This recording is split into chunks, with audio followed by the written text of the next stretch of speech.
welcome back to another episode of Arch Rivals, where we cover the Premier League. And there's a lot to cover because we were in international break and a lot has happened since then.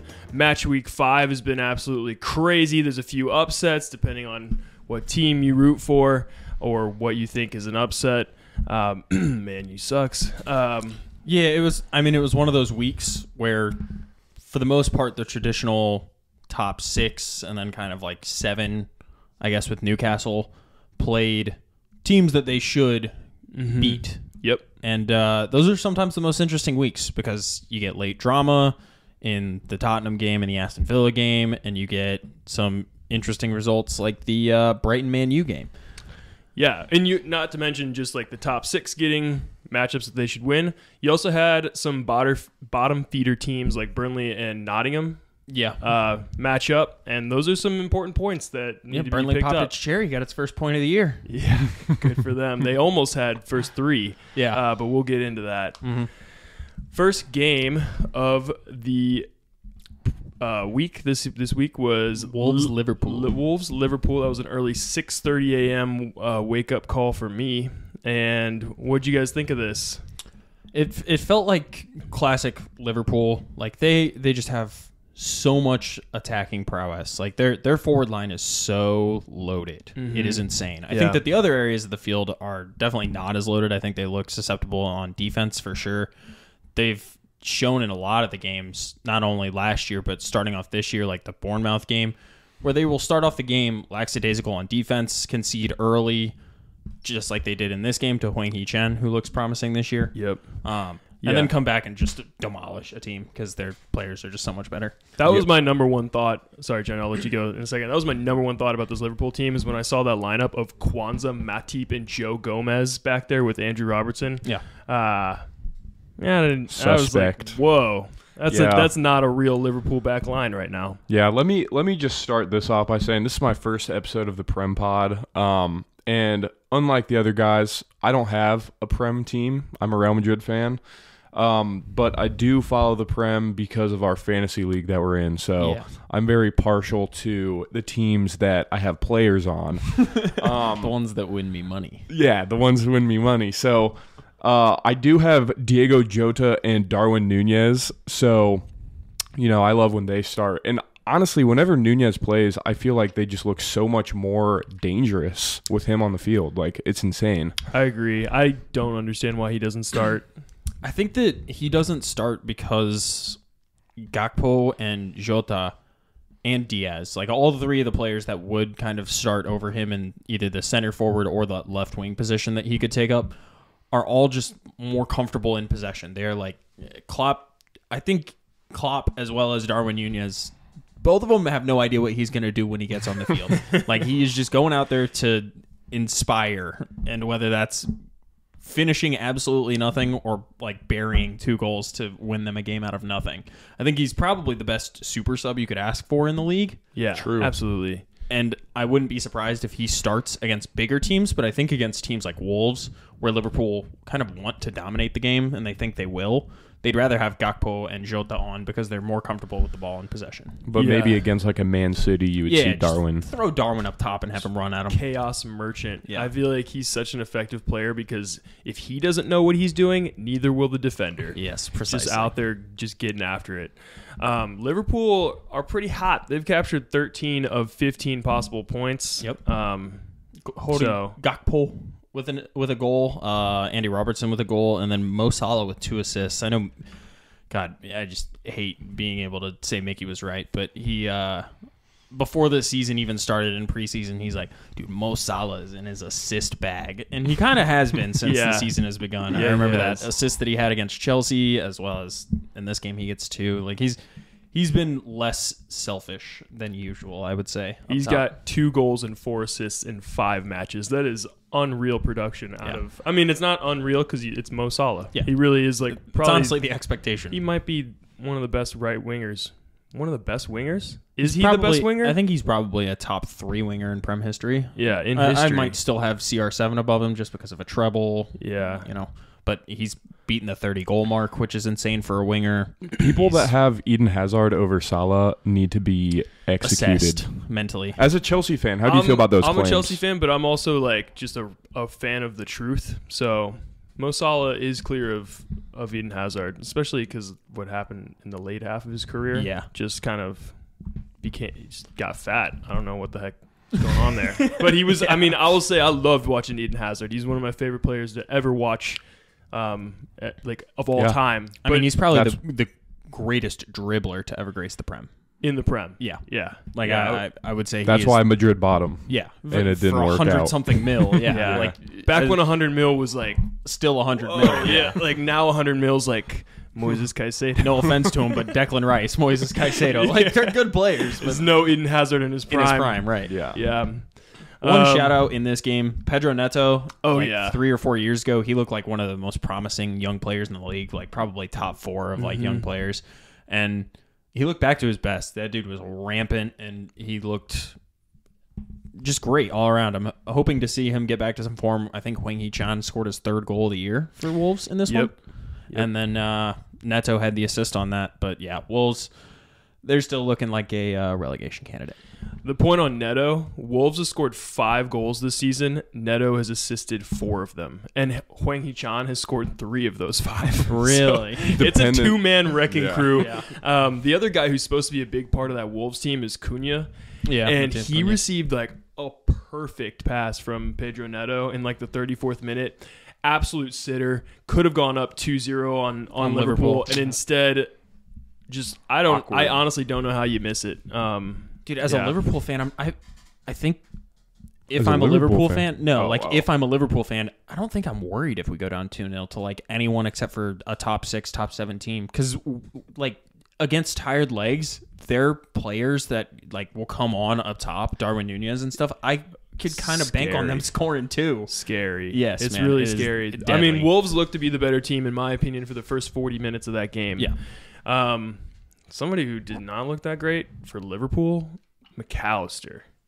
I don't know if it's because he's playing a deeper role. He's not but a CDM. He got the 10 shirt, and he just has not been good. He's on your fantasy team, and he's been putting up stinkers pretty much every single week. Every week. Well, he keeps being played out of position, and he kind of was involved in that final third play at Brighton, but I think he's just a pure 8. Like, he is not a 10. He's not a 6. He just needs to be given that freer role. Yeah. And I think he will flourish because Dominic Szoboszlai looks great. He's so good. He looks does. insanely So good. good. And you saw him come in and like drop into kind of like a double pivot at the end of that game and look still great there. I think that Klopp's kind of feeling out whether or not Endo can handle the Prem, like for real. Yeah. And until he knows, we'll probably keep seeing him at CDM. I think Szoboszlai is like a true 8. He's like, Mickey was making that point, and I completely agree. He plays defense too. Yeah, he does. does. And it's unreal. It's unreal. So Liverpool ties it up. They get Gakpo on the score sheet and immediately sub him off for Luis Diaz. I didn't really understand what that was about because it was pretty early on. It was 56 minutes in. So that's your reward for scoring, I guess. Yeah. Salah assist to Robertson in the 85th. Then Harvey Elliott, this kind of made me mad as a non-Liverpool fan. Harvey Elliott celebrated like he had actually done something. He went up into the fans, jumped over 2 barriers to get there. It was an own goal, dude. Yeah. Why are we so excited about that? Hype about this. Yeah. And it wasn't even like to go up. It was to be 3-1. Like, okay, get out of my face. Yeah, it's definitely not a good look. I just thought it was stupid. He's still a small child. Yeah, mentally. And this is where we get to the week of comebacks. Oh, yeah. Because this, I mean, that was is a comeback. Liverpool did come back. It was a comeback. The whole week is just like comeback victories. Mm-hmm. The next game that we're going to talk about is Crystal Palace Aston Villa, which is at Villa Park. And I mean, Villa looked like they really didn't have any ideas on offense for the majority of this game. Odsonne Edouard scores another goal. He's kind of coming into his own as the main man for goal scoring. 4 at goals Crystal in 5 Palace. matches. Yeah, and Mateta coming on and having another goal involvement. He looks like he's kind of ready to get a starting berth in this side. it's just kind of difficult positionally. Yeah. Because you got Olise, and you got Odsonne Edouard, and then you have Eze in behind him, and I think Mateta wants to be like an out-and-out striker. Yeah. And it's kind They of would hard have to to- pull someone off the field when they're scoring 4 and 5. They would change formation. Yeah, Yeah. they would. And it would probably be Jeffrey Schlupp would be the one to go, I would think. Because Yeah. he's their winger. And Jordan Ayew and Eze are kind of like locks, I feel like. Because Ayew puts in so much work defensively. he It's- does. Yeah. And he's just such like a veteran presence. Yeah, in he that knows team. the Prem. Yeah. Like, In that Arsenal game, like he's the one that wins them that red on Tomiyasu for like literally nothing, and it's Yeah. just because he knows that he's going to be able to get the call. He is a through and through Premier League like veteran. agreed. Yeah. I'm so high on Villa, even though like they've kind of had an okay start to the season. The Pau Torres signing, I think, is going to be amazing for a center back. It was an offsides call, and ultimately the goal got pulled back from VAR. But he played this unreal, like over the top ball to Diaby, who was on his horse down the line. Made a perfect touch, amazing. He scores the goal too. Yeah. It was just called off. So I love what I'm seeing out of Villa. And it's interesting because Diaby is typically, I think, a winger, and they're playing him and Ollie Watkins right next to each other in like a front two. And I didn't know this about Ollie Watkins, but I was looking into his career, and back at like, I think it was Cardiff, like before he like even made it out of the championship and stuff, he was like a CDM, and then he just slowly like progressed up the pitch. Like Whoa. he has been converted into a striker from deep lying playmaker, like defensive midfielder. Yeah. Interesting. I always thought he would be more. He had like one good season where he scored I mean, I think few he's goals. This year he's basically a lock for like 12 to 15 goals in the Prem. he had his just 2 assists this year. He has no goals yet. So in 5 games, you would kind of hope your striker would score, but 2 assists isn't bad, though. Yeah, Yeah. not at all. yeah. And I think he's adjusting to all of the new players on the side. You saw Nicolo Zaniolo from Galatasaray finally make a start for the side, and it was kind of out of position a little bit because I think he wants to play more centrally, but he was out on the right this game. But I don't think he looked that great, so maybe they'll move him into the middle. They just play like a very stock 4-4-2 formation, Yeah. and they're kind of trying to figure out how to fill that right-hand side. For a while there, they were going to put Matty Cash at like right mid. And I guess they don't want to do that anymore. I don't know. And I think they've subbed on Tielemans on the left wing as well, who he normally plays like a center mid role as well. So Yeah. it seems like they have too many center like players who prefer playing in the middle and not enough who prefer playing on the wing, and they just kind of, slot players in wherever they can. Yeah. So This is where the comeback starts happening. 87th minute, John Duran, the former Chicago Fire man. Yeah. He settles a ball in the box off his chest and then just has a pure power strike with those Smack. long legs. That Oh is my like crazy God. technique. It was like, so nice. fast. Just one and then hit it, and it was so beautiful. Keeper had no shot at all. Yep. 98th minute. Floodgates opened, man. Yeah. Douglas Luiz gets a goal. Was this a penalty? penalty. Yeah, this is a Yeah. penalty. Watkins, I think, Drew it. Yeah, he drew the foul. And I think it was kind of questionable whether or not it was a penalty. He was looking for it, but Yeah, I thought it was a definitely. pen. I thought it was as well. Yeah. And then Leon Bailey gets one in the end with a Moussa Diaby assist, and Villa somehow win 3-1 after being down 1-0 for 45 minutes and Yeah. looking like the worst side. I think I'm officially ready to say that Diaby has been a great signing. 2 goals, 2 assists in 5 games. For sure. It's a great signing. He looks potent. Yep. Yeah. A lot of it is the eye test, and like when he's running at defenders, you can tell he's like built for it. For Ollie Watkins' goal scoring record, by the way, 2021 14 goals. That was his first year in the Prem. 2022 11, and then 2023 15, and he's Wow. on 0 this year. So he's 10 to Pretty- 15, yeah. like you say. 10 to 15, Pretty solid. And then I think he had 25 in the championship with Brentford before he went to Aston Villa. Ooh, Brentford. Always looking Brentford's for that Moneyball, talent. man. I'm They telling know. you, they are Moneyball. They know who it is. Next game, Fulham versus Luton. Who really cares? Honk shoe, honk shoe. Kind of a snooze fest. Carlos Vinicius gets a goal. Bern Leno, man of the match. You know who doesn't So- get a goal? Yeah. Raul Jimenez. Yeah, sad days still. I think he needs He's to washed. retire. He's Yep, washed. He's washed. Yep. he's think gonna he could find. go play somewhere else. I'm just He could surprised. come to that the Prem- He MLS. could go to the championship or the MLS, but Yeah. I think he's gonna find his way to the bench or and, Liga MX. and never see the playing time ever again in a few weeks. Yeah, he's done. And it sucks because it's all from the goalie Yeah. that is currently on his team, like fatally wounding him on the field, and then he never played the same after that. Like It's a brutal. Yep. I'm pretty sure he had like a 20-goal season back in the day. yeah, when he was playing for Wolves. Yeah. Yeah. and then he threw the headband on, and he's nothing like Petr Cech. Not much more to talk about. Great job, Tim Ream. You are the St. Louis GOAT. You got your clean sheet. Yeah, great job. That's all I have for that game. Luton, I don't expect you to win. I wish you would win just for the story. Yeah, I agree. But let's get to like the meat and potatoes. Manchester United versus Brighton. So, key stat here: Man United had not lost a game at home since Brighton last season. Oh, And guess who came to town Nice. to Old Trafford to show him who was daddy? kryptonite. Deserby. Man, you kryptonite.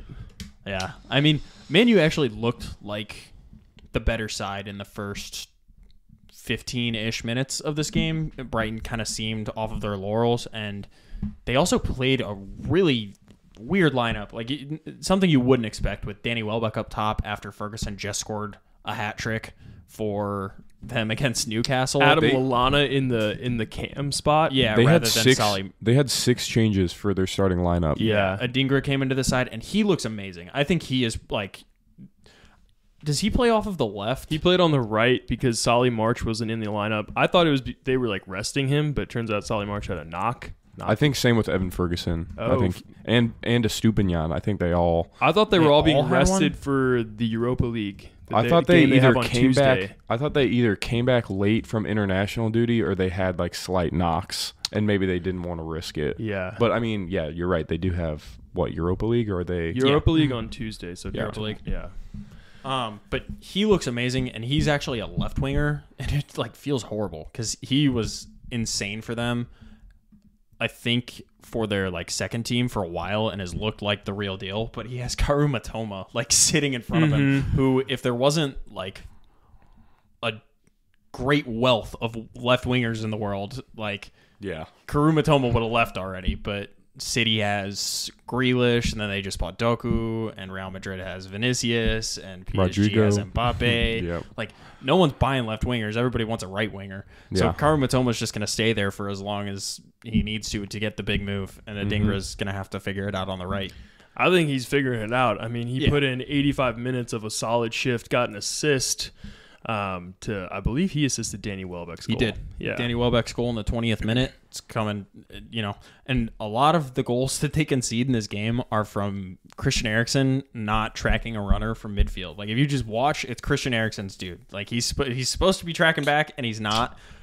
Hate And to see it. Yeah, Yeah. That's like the only Man U player that I like. I agree. It's like the only likable Man U player. Besides Hoyland, because I have him on my fantasy team. Hoyland made Which- his yeah. his Oh, yeah, start. his- It was his his first first start. And what'd you guys think? He only went 64 minutes. he looks physically up to the task. Like, Yeah. he looks like he can handle the Prem, because I think that Brighton is a pretty good test. Like, Brighton right now look like maybe the second or third best team in the Prem.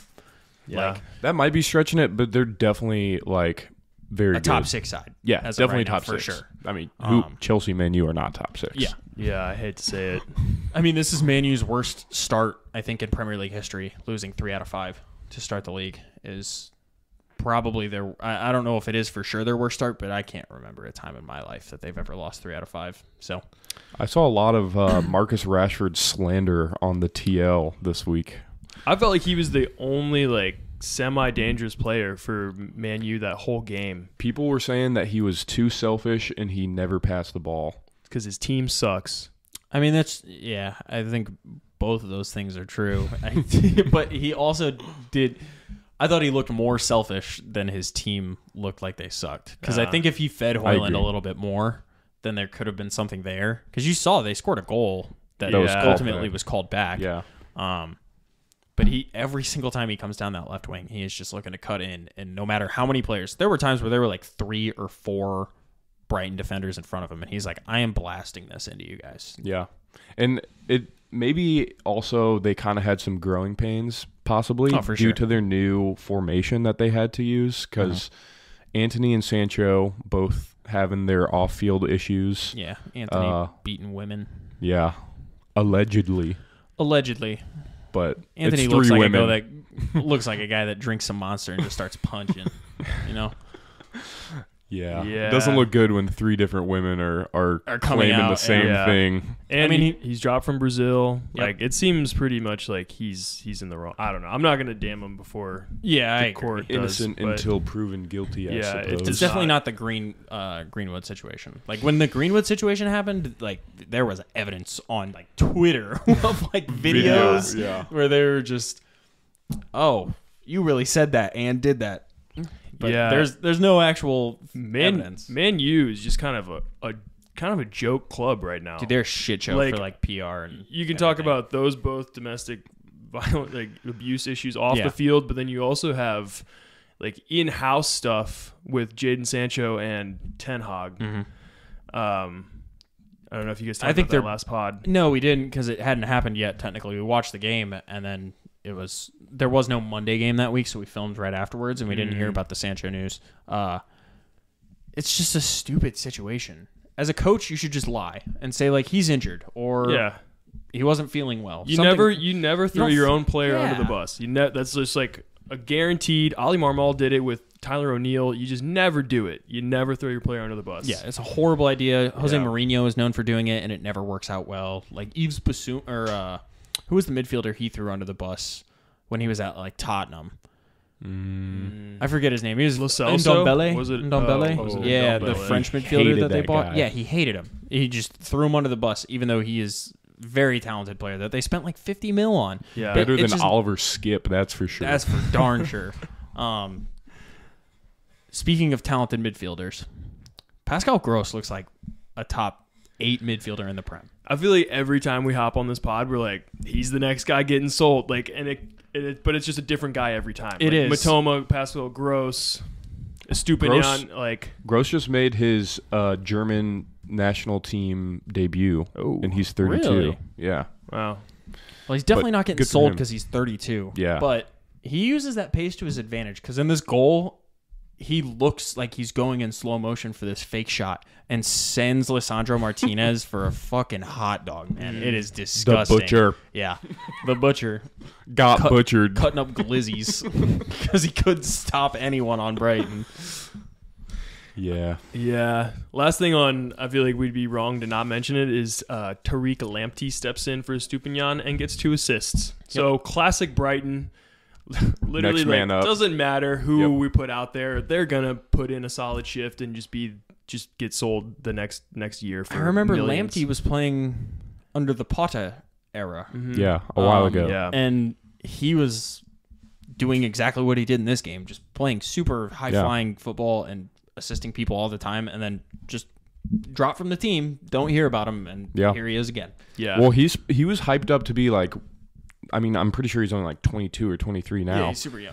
But he was supposed to be like the next English prospect, and he normally plays right back, but this game he was playing left back, and he still had the exact same performance of prime Tariq Lamptey under Graham Potter, which is just like very remarkable. Yeah. Yeah. No, it is. And João Pedro, their most expensive signing ever, getting a beautiful goal. That finish on that goal is so nice. It's so nice. He like opens his body and goes And just- outside foot. Yeah. Yes. Or not outside, inside foot. Inside foot to the but back post. to the back post, yeah. So And then, nice. I mean, Trossard had like the exact same finish. They had like identical finishes at the weekend. And then Hannibal Mebry scores a goal, and it's honestly a pisser, but it means nothing. Yeah. He was celebrating it a lot. Yeah, and he they was. He was. They it were was down his first- 3-1. Isn't that his first one in the Prem? It First probably appearance. is. That's his first appearance. Yeah, ever. I mean, I would celebrate, but it's Down 3-1 at It's home. a bad look, but like, if you scored your first goal in the Prem, you'd be like, oh my god. I don't think he was celebrating it as much as he was trying to get the crowd back into the game because they're at home and they're down 3-0, and instantly after they concede the third goal, he scores one. I think that he's just like screaming at the fans, like trying to get them into it. Like he was grabbing his shirt and like pulling it up, like showing the fans, like we can win this, but I don't think anyone else on that team thought they could win that.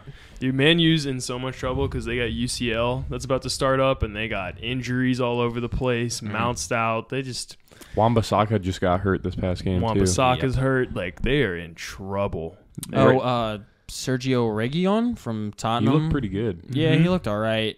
I think that they're just screwed. They have so many injuries. It's so bad. I mean, yeah, basically who started that game is going to have to start the next every game for the next until like, they get some month people and a half. back. Yeah, because I think Wan-Bissaka's out for a month. I think Mount's out for another month. For a month as well.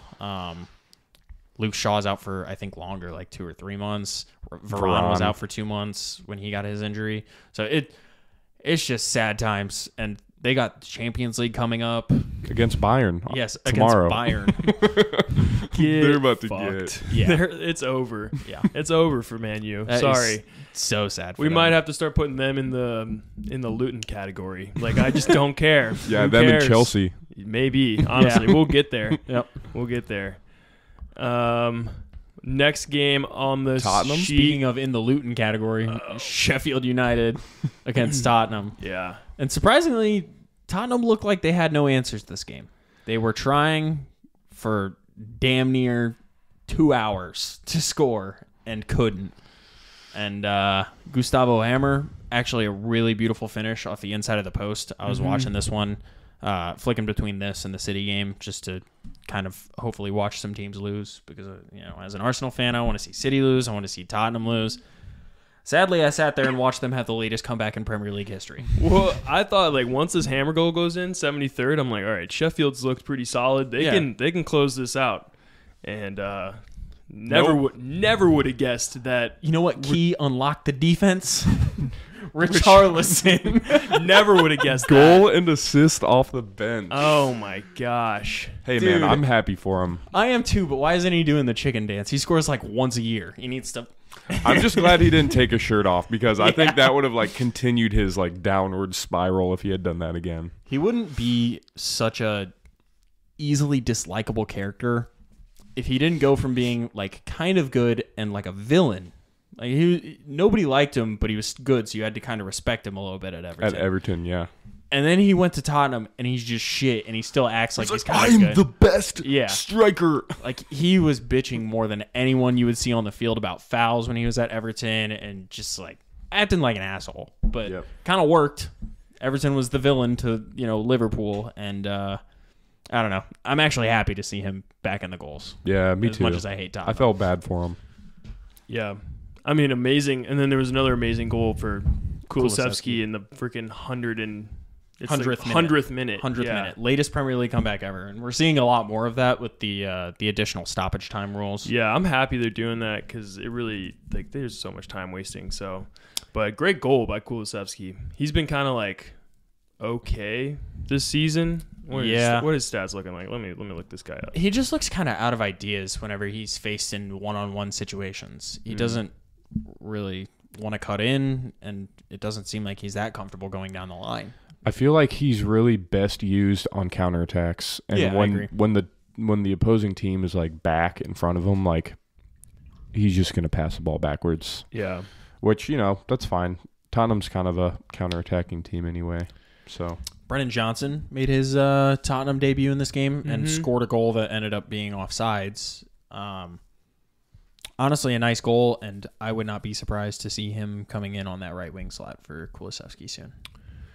Or Solomon. Maybe he comes in. I don't know. He could play left wing too, I guess. Yes. I think either side of that offense, you could see an upgrade in him. I think they do have a little bit of depth. I mean, I feel like this is more attacking depth that they've had in, the past years. like 5 seasons I can think of. I agree. Like Lucas Moura was their only option. off the bench. He was their depth. Yeah. And to be fair, He did solid go crazy. He did go Champions crazy. But now they have like different options that they can, combine with Richarlison up top or Son up top or Brennan Johnson up top, and basically any of them can play the wing too. So Yeah. And it's I pretty think interesting. Ivan Perisic also coming in. He got an assist Forgot in that about him. game. it was a corner. Okay. Yeah. Still count it. Yeah, I know. Yeah. Doesn't count. All counts. It does all count. Yeah. James Madison also godly. Yeah, he didn't look godly in this game, though. Yeah. He looked good, but they just couldn't figure it out. They could not get anything to go until Richarlison came on. Right now, would you rather have... I'm going to ask Jonah this question. Would you rather have Odegaard or Madison pulling the strings at the cam position for your team? For Real Madrid. Okay, if that's your team, yeah. For Real Madrid. Man, that's a good question. I thought so, too. Somebody posted in the group chat, and Bias Boy over here was like... I can tell you why you're wrong. I can. And I was like, damn, I actually kind of see the argument for both of them. Yeah, I feel like I'd rather have Madison because I feel like he can do more on his own. Mm. But I do think Odegaard is very talented. I like Madison's shot more Yes, than Odegaard's agreed. now. But if I were to like build A system? build for the next 3 years, I'd rather have Odegaard. All right, now you can defend All whatever right, you want to well, say. everyone's like, oh, Madison has such a great shot. Why did Odegaard score more goals in the Prem than him last year? More goals than anybody as a midfielder. Madison played for shit Leicester. Relegation Yeah. Leicester. Yeah. Do everything you want. He's Shit been- Leicester. Madison's been popping this year. Let me see. He was how many popping goals. last year, too. I'm not saying he's like not a good player, but 2 goals, 2 assists, 5 he starts. can't even knock Mount out of the England team. Okay, but that's also 'cause of Southgate. Southgate's an idiot. Yeah. Anybody can see that Madison's better than Mount, and he refuses to play him. So Fair enough. Yeah. Anything else you guys have for Tottenham? No. Top Spur. What's that? Top Spur. What's that? Where are they at the table right now? Let's see. They are also 13 points. They drew Yeah, Brentford on the Arsenal. opening day Yeah. and have won every game since. So they got Arsenal. Arsenal, Liverpool, Tottenham, Yeah. All on 13. 13. Brighton at 12. Yes. So not far behind. City sits at the top with 15. You hate to see it. Yeah, you do hate to see it, especially because this weekend they looked vulnerable, if I'm being honest. Yeah. That's our next game. That's the next game anyway. West Ham Scored first. playing their like anti-football. Yeah. Terrorism ball. Yeah, terror ball, Brexit ball, whatever you want to call it. Yeah. James Ward-Prowse finds himself a goal after a pretty nice ball from Soufal. Sorry. Czech international. Yeah. On my Yeah. bench in fantasy. Unfortunate. It's pretty funny to look at like the momentum stats on this game because West Ham gets the ball arguably 3 times, like 3 bouts of possessions this whole Yeah. game, and they score on the second one. Dude, it was nuts So to watch. That's what they do. It is though. what they do. If it wasn't City, like maybe they pull out a 1-0 win against somebody else. Yeah, I mean, they get their goal, they go up, and then it comes to halftime, and right afterwards, 46th minute, the new signing, Jeremy Doku, who honestly looks like one of the best dribblers in the Prem already. Straight up took Grealish's spot. Yeah. It was just like, that's mine. I feel like Pep is like signing players that you wouldn't think he would sign just to make his job a little more interesting. Like, let's go get this dude that's not going to listen to me. If I want you to turn around and pass the ball back, like you sent that TikTok of those dudes just being like, no, you don't dribble. You turn around and you pass the ball back. It's the Pep way. But like that goal is insane. Doku Like, doesn't care. The close control that he has on that ball is disgusting. And he just takes one slight touch inside and shot within like milliseconds and scores. And, you know, Julian Alvarez gets 2 assists. Bernardo Silva scores a goal. Erling Haaland gets the last one, you know, getting his little participation award. Yeah. His guaranteed goal per game. Yeah, it just pisses me off how seamlessly they have lost the best attacking midfielder in the world. And then Kevin they- De Bruyne is gone, and it doesn't even matter. Doesn't matter. Like, Bro, he's not Julian Alvarez is the truth. He He had is. one pop off the post. I think it might have been a free playing. kick. It was a free kick. And I was remember. like, oh no. No, We're in it was- trouble for like years now. Yes. I think he might leave soon. I hate I hope City. so. To Real Madrid. I know. I saw those talks. He does remind me of a Galactico. He could go there. Bro, he showed up and won the treble within like 2 years. They won the Prem Plus World Cup. the first year, and then he went and won the World Cup and the treble. Julian Alvarez Ballon d'Or this year. Whoa. Whoa. I don't know. I don't know about all that yet. We'll see. That's I mean, he has the stats for it. that's true. I don't know what his Treble stats look like. plus World Cup. Beats Messi and Haaland. He has both of their accomplishments. That's true. But I know he wasn't really that instrumental in either, so Yeah. I kid. Holland had I think he had 6 chances today. He was missing everything. Dude, his bro. XG was 2.56 on the day, and he had 1 goal. Yeah. And there was one sitter in like the 14th minute that was pretty much unforgivable. You're talking about the ball like played really hard low across the goal, and he just tries to like guide it in with his left foot and puts it straight wide. Yeah, I don't know if it was his left foot, but he was just back post and completely blew it. Yeah. But I mean, like, I can't even hate on him because he still got his goal, and he was 6 for 7 on putting shots on. There was one moment I remember with Rodri driving down the middle and like flicks a ball right over the back line. Holland does And his he like jumps karate kicks it. Oh my gosh, I love seeing that. Like It's insane. Areola saved it though. Yeah, Areola went off this game. Yeah, he Despite did. giving up 3 goals, he had I 10 agree. saves. Dude, he so was did crazy. So did Ederson. There is one save on Kurt Zuma Yes. off of a corner Oh, that where he is- actually that dove. And it might be the best save I've seen all year. It is nasty. Definitely his best save. I feel like for sure. Ederson doesn't get that many good saves. No, because He doesn't need to. Everybody's like, He's just there. a City lot. just has the ball 80% of the time. And to be fair, with that, you kind of get a style that brings on high quality chances. That's why you see City giving up like one-on-ones a lot of the time rather than comfortably defending. But they also just go down 1-0 and then put 3 past you in the second half because you're tired. Yep. They've just been running you ragged. Yeah, one thing I'll say about West Ham, Mohamed Kudus, Yeah. I've been expecting more from him. He hasn't started, so, can't really do too much, I guess, in only 10 or 15 minutes. I think they're waiting for the Paqueta ban to go through, and then they'll truly give him his shot. I think he's Sports also betting. just a weird. He's a weird signing for them because he came from Ajax, right? Mhm. Ajax, traditionally possession-based football. West Ham, not possession-based football. Get the ball away from us. Yeah. We don't want it. I mean, I can see him being a deadly option on the left wing in place of Said Benrahma with even more pace and maybe some more technical ability than him. But I think Jared Bowen kind of has his spot locked up on the right side. Maybe he could run it down the middle in place of Mikel Antonio, who's getting kind of old.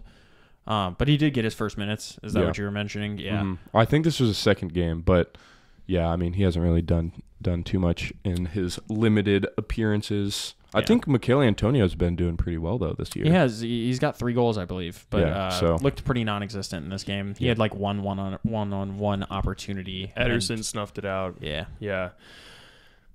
Antonio, I feel like he always starts pretty strong, and then he gets hurt, and then he comes back, and he's all right. Like, it's like every season for him. So, good for him. You guys ready to move on to this Newcastle game? Yep. Last game of Saturday. I hated watching this game. It was just was kind of so like boring. they just like were so equally matched, in my opinion.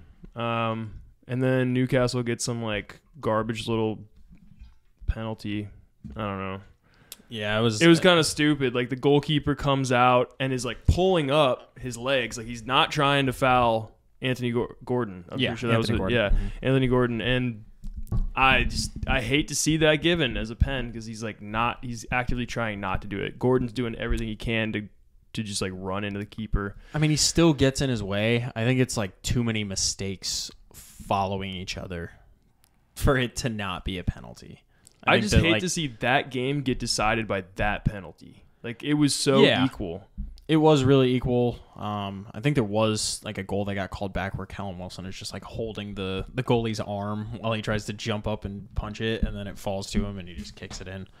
I don't know. I would have been unsurprised if that was a 0-0 draw, if I'm being honest. Both teams look pretty toothless. Wisa had a bunch of chances that he ended up missing. Brandon Bomo looks like their best player by a mile, and the truth, I wouldn't be surprised if he ends up being their top goal scorer this year with like 15 or something. I wouldn't be surprised if he's still second to Tony when Tony gets back. Who, Wisa or Mbumo? Mbumo. I think he drops Wisa for Mbumo. I think Mbumo. That's what I'm saying. Oh, okay. I think gotcha. Mbumo is going to be second top scorer after Tony. Okay. Tony's going to come back and bang more goals. I still don't think. I mean, I don't know. I haven't watched too much Brentford, I guess, without Tony.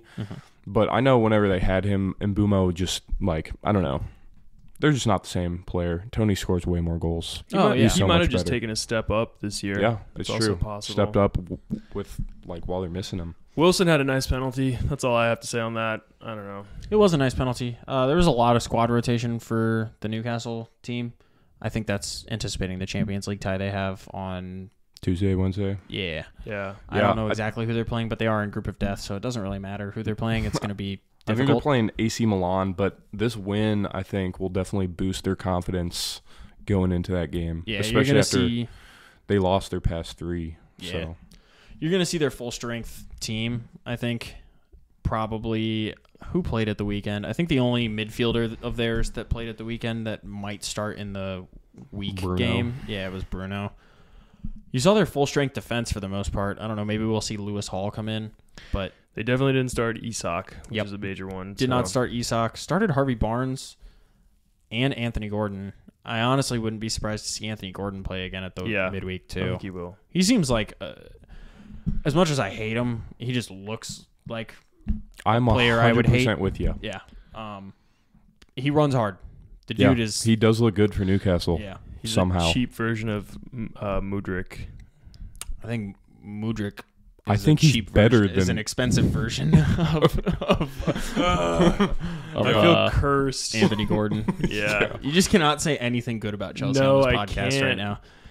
I have no grounds to talk about them, but they are the next team up on the sheet, so I guess we will talk about them.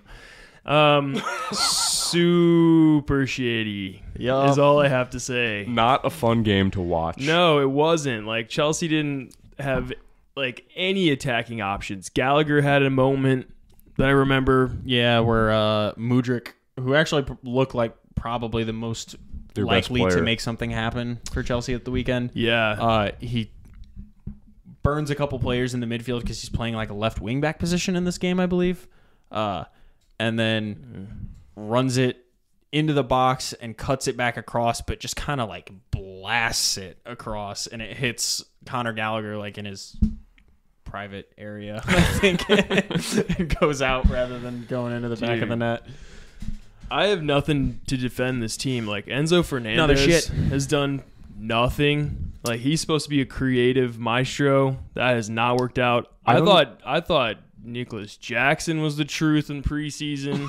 That is looking to be just a major Did flop. you see his chance where he was like kind of on like the corner of the box and he blasted it with his left foot, and it was probably like 40 feet away from goal Yeah. where the ball ended up. Really? Yeah, it's Yeah. bad. It's bad. Is that when someone in our group chat said Jackson with like 3 laughing Skull emojis or emoji. something? Yeah. It's embarrassing, honestly. Dude, it is. You got no finishers on that team. Raheem Sterling. He's the is only good just player. washed up at this I point, hate to think.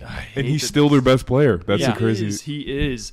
I think Chelsea's like only option left is just bring in a priest to exorcise the demons that Abramovich created No, with his No, blood that Todd money. Bowley created. yeah, Abramovich was not the problem. Him leaving was the start of we all have a of the striker problems. curse. I'm willing to say it. I mean, We haven't brought in a striker that's worked since Diego Costa. yeah, I don't think it's just like the striker. I think it's the culture of the club is not. You also have basically an entirely new team. There's no culture. Like, they're all brand new. The culture is if you don't win, we fire you. Yeah. Get rid of you if you're a player. Replaced. Yeah.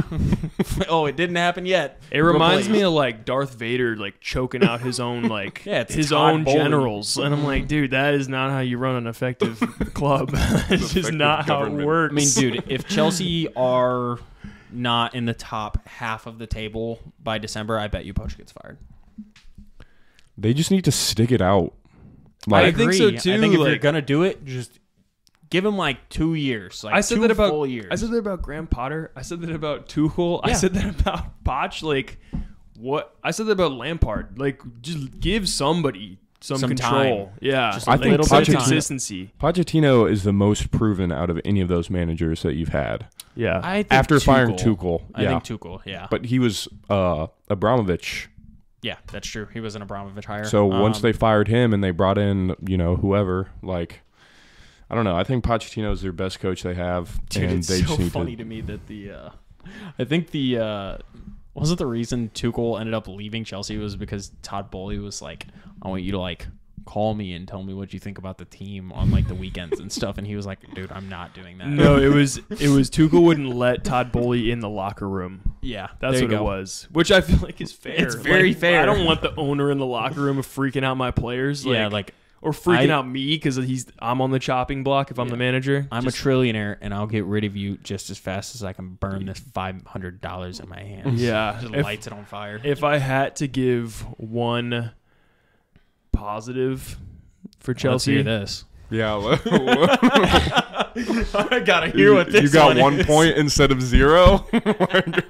True. I didn't even think of that positive. So we got a point. We got 2 of them. positives. I pulled up some stats here to really cherry pick. Here we go. Getting The cherry we're the pick. first in possession, first in No, shots. no. Robert Sanchez had a very good game. He was man of the match for Chelsea. And he faced like darn near a whole goal in XG. He faced 0.9 in XG and saved all of it. He had 2 diving saves, 4 saves inside the box. He was 60%, so 6 for 10 on long ball, like distribution, and then 40 for 44 on accurate passes. So Yeah. I'm gonna You're grasping at straws. I'm gonna here. give it up to Robert Sanchez for being Yeah, that's for why I being that saw guy. that's why I saw a transfer rumor of Chelsea's trying to buy Ramsdale. It's unreal. Like, what does Robert Sanchez think if he's sitting in his locker room after putting in a shift like that? Literally the only good player on the whole pitch. Getting a clean sheet and And then the rumors come out that Bowley's trying to replace you with Aaron Ramsdale. Like, it's terrible. That's so bad. shit me out, bro. I'm done here. Yeah.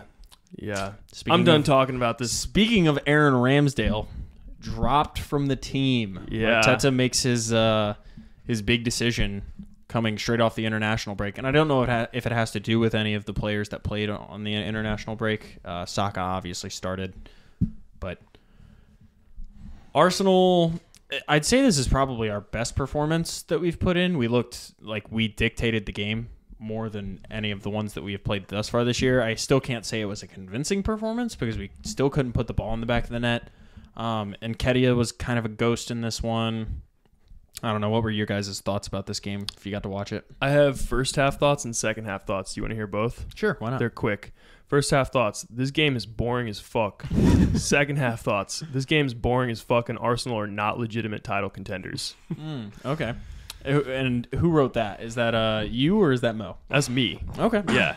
I mean, I would like to see, Liverpool or City come up against Everton and see how, because I've seen agree. Burnley teams that have beaten Man City in the past, and I don't think that this Everton team is far off those Burnley teams. I don't think this Everton team is bad. Like, I think they get too much hate. Like, I get that they've only scored 3 goals or whatever this year. Yeah. But I think they have a good team. Like, Pickford's not bad. Their defense, not bad. Their 3 midfielders, Doucouré, Onana, and Idrissa Gana Gueye. Yeah. Like, those are all quality midfielders. And it's all anti-football. Those are 3 basically Big out-and-out guys. CDMs that are playing in their midfield. That is a tough team to break down and score on, and I think this is the game where it shows the most that Arsenal don't have a true kind of big number 9, and I think Definitely. that's why they're going to go out and get one, because you just need that big presence to kind of back down center backs and be there for crosses. I mean,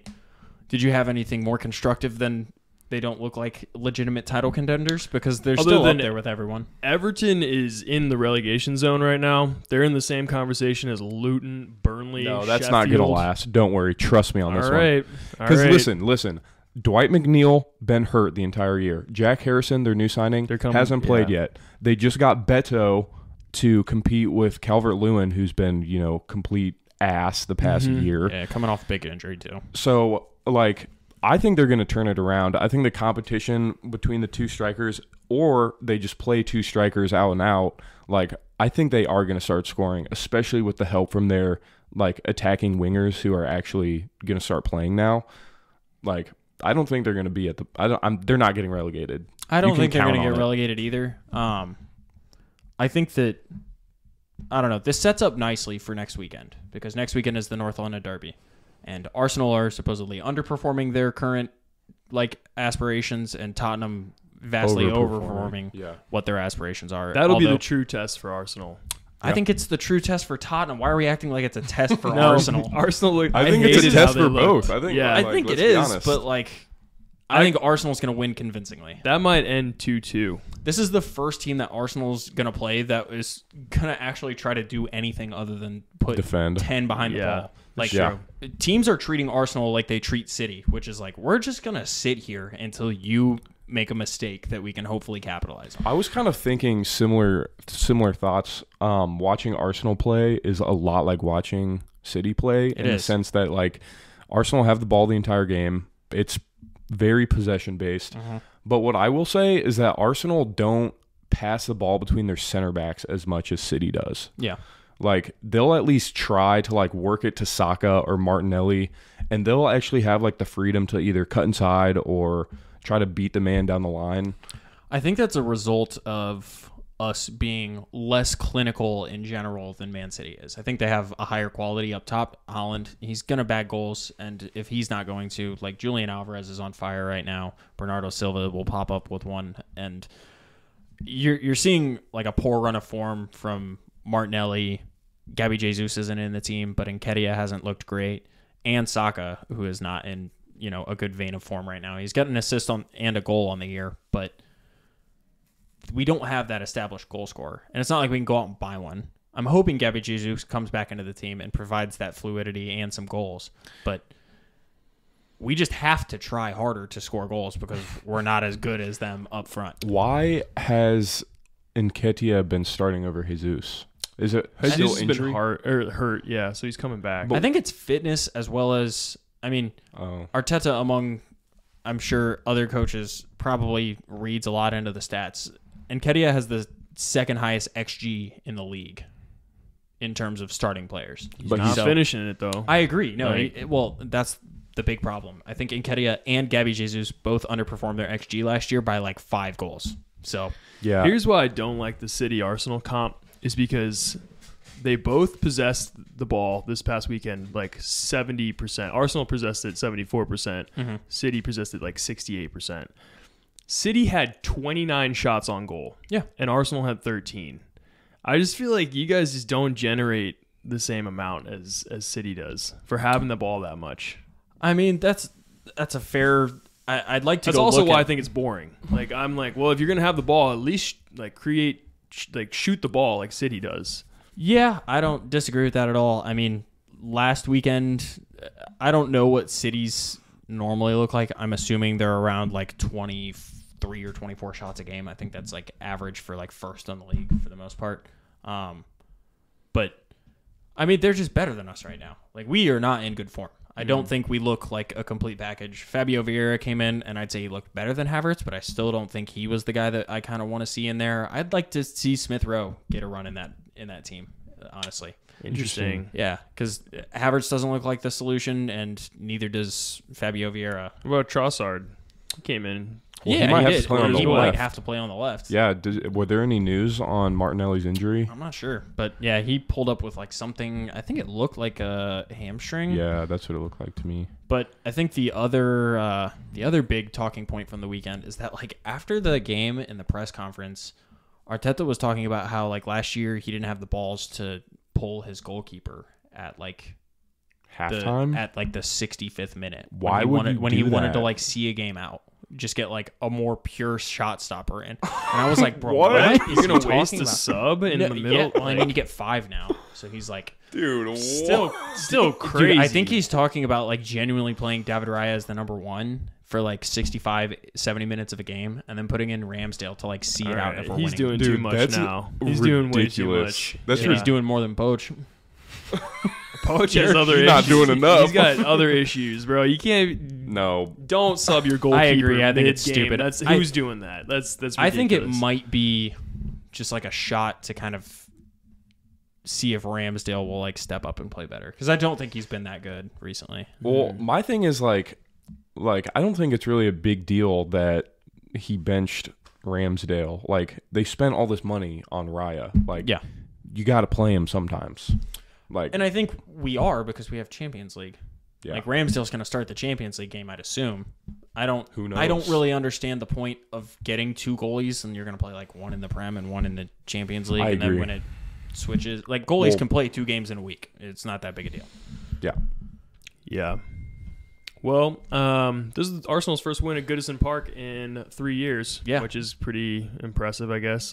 Oh, we forgot the Chelsea stat that they haven't beaten a top half side in almost 500 days. That sounds worse because there's a whole summer in between. But yeah, I think Tottenham was like the last team that we beat, and that feels terrible to say that they're a big team. I think the last win that you guys had before Luton was Bournemouth away last year.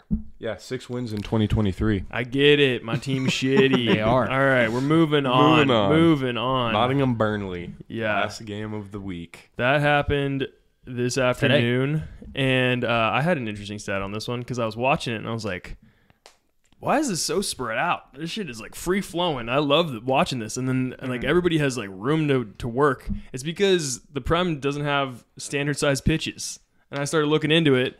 Nottingham has the largest pitch in the Premier League with 105 meters by 70 meters. Yeah. Have you ever heard like Gary Neville talking about how one side of Old Trafford is like, slanted? No, it has like way more space than the other side. Oh. Like there's more space on It's a one side of the field. trapezoid. I'm thinking He's like, dude, when you get out on that like left-hand side coming like towards the whatever end, it's like totally different than trying to like go down the wing on the other side. that's It's- weird, man. You it never is. would know. The slant that I'm thinking of, the hill, is actually at Newcastle. Yeah. They have a hill there. So then I was looking and I was like, well, what's the smallest pitches? And it's Fulham, Everton, and Crystal Palace.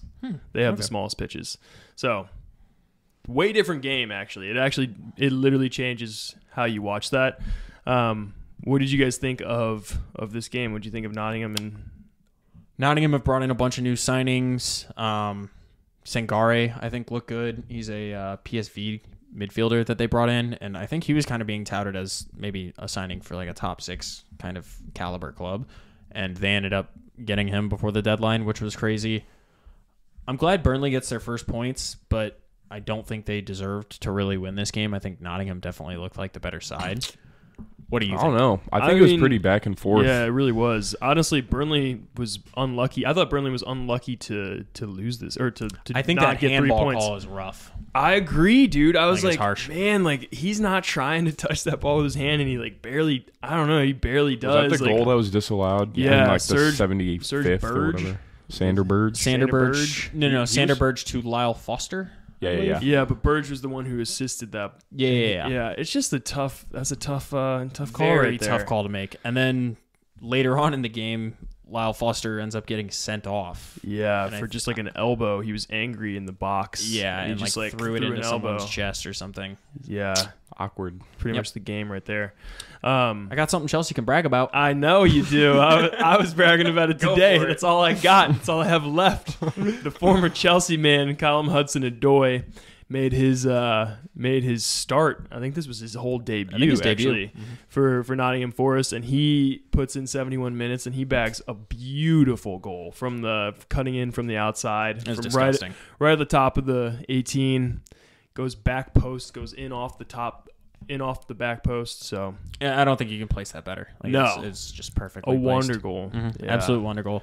The goal for Burnley Amdouni, I believe. Also beautiful. Yeah, a great finish. Yeah. Phenomenal finish. Kelly Osho looked great on that left wing. That whole chance was created by Kelly Osho. And he looked rampant. Yes, he does. Yes, he does. He has Yep. so much room to work because Yeah, of that pitch. that's true. And it Yeah, really yeah. showed today. He was just running all over the place. So Yeah, he was the last player on Marlon's fantasy team against me, and I was up by 12 points at the start of the game, and A little worried. I was very worried because he was cooking the Yeah. entire game, Yeah, and he has. The commentator said he had 4 possible nationalities that he could choose to represent, That's crazy. and one of them is the U.S. oh wow, So That'd be cool. I'd take him. I heard he's twerking Pulisic for back Italy. up. Yeah. Oh. Yeah. Rip.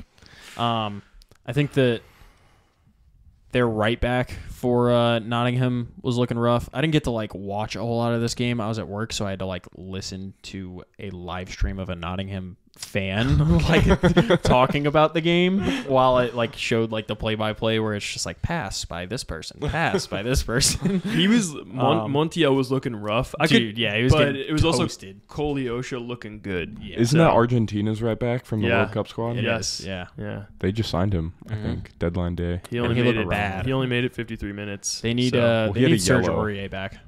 Yeah. Yeah. He looked like the Yeah. real deal, man, at the start of the season, and he just got injured. We'll see. I think Montiel is probably a more longer-term solution as well. Yeah, for sure. Because I don't know how old he is, but Aurier must be getting up there in age. I think Morgan Gibbs White needs to work on his shooting. He looks like if he could add that to his bag, he would be such a better player. But I think he just cannot shoot the ball. How many goals did he have last year? Didn't he have like... I think he might have had 10? a few. 10? You think he had 10? He's got 1 assist in 5 matches. I think someone this that's season. bagging more than 10 this year is Taiwo Awoniyi. he had 5, I lied. Yeah. But 8 assists. Awoniyi already at, 2 goals, 2 assists on the season, I believe? He looks so good. Just like the real deal up top for one of the kind of middling clubs. I guess we'll see. 3 goals, Time will 2 tell. assists. Yeah. Right now he's off to a hot start. I hope for the best. Well, they bought Chris Wood. Yeah, they did. In between this offseason, and I don't know who they thought was going to start. I feel like when they bought him, they were thinking Chris Wood was going to start, but Awoniyi's definitely cemented his spot. He didn't start that first game, I think, and came on and scored. And ever since then, he started and he's like assisted or scored in every single game since. So, Yep. You guys have anything else? We kind of went through the top 5 right now. Is City, Tottenham, Liverpool, Arsenal, Brighton, and then West Ham, Villa are kind of sneaking in to that last spot there. yeah.